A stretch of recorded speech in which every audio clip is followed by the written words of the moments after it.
النهاردة هنشوف مع بعض حالة هيستروسكوبيك ريبير لسيزيريان سكار نيش، وده بيكون شكل النيش في الهيستروسكوب بالشكل ده، المنطقة البلوش دي، لأنها بيكون فيها ديسشارج وبلد.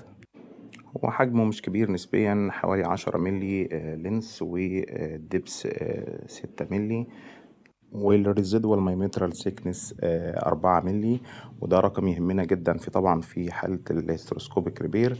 والانتيرو مايمترال سيكنس 15 ملي، والسيكنس بتاع الميومترم المتبقي طبعا ده اللي يهمنا، واللي بيخلينا نقرر اما ان احنا هنعمل له ريبير عن طريق الهيستروسكوب، او لو اقل من كده بيحتاج لابروسكوب طبعا زي ما احنا عارفين. دخلنا باللوب وبدأنا نعمل ريبير في الاريا. طبعا احنا بيكون التارجت بتاعنا ان احنا نخلي الميومترم في المنطقة كله مساوي لبعض. طبعا احنا عندنا انتيرو مايومتر سيكنس 15 مللي، فبيسمح لنا ان احنا نعمل ريبير بالهيستروسكوب زي ما احنا شايفين. طبعا زي ما احنا عارفين اشهر اعراض النيش او ما يعرف بالجيب او الفتق في جرح القيصريه.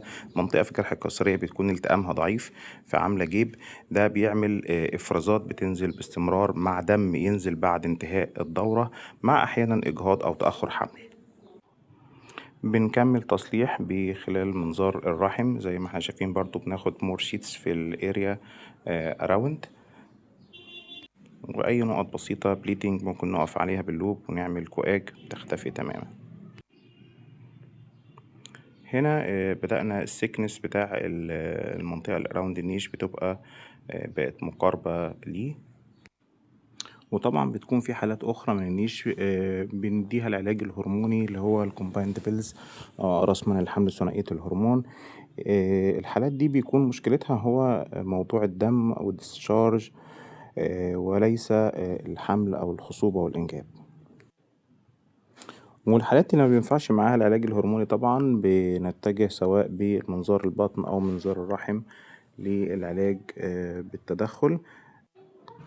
طبعا الاستجابة بعد المنظار بتكون افضل بكتير وبتكون اسرع. وبعد ما خلصنا بنعمل طبعا فولو اب ومتابعة للحالة بعد كده. طبعا اذا كان متابعة الخصوبة والانجاب فبنبدأ نشوف لو في اي عوامل تأخر حمل اخرى بنبدأ نعالجها، وبيحصل حملة واختفاء للأعراض تماما. شكرا لكم، اشوفكم على خير ان شاء الله في حالات قادمة ان شاء الله.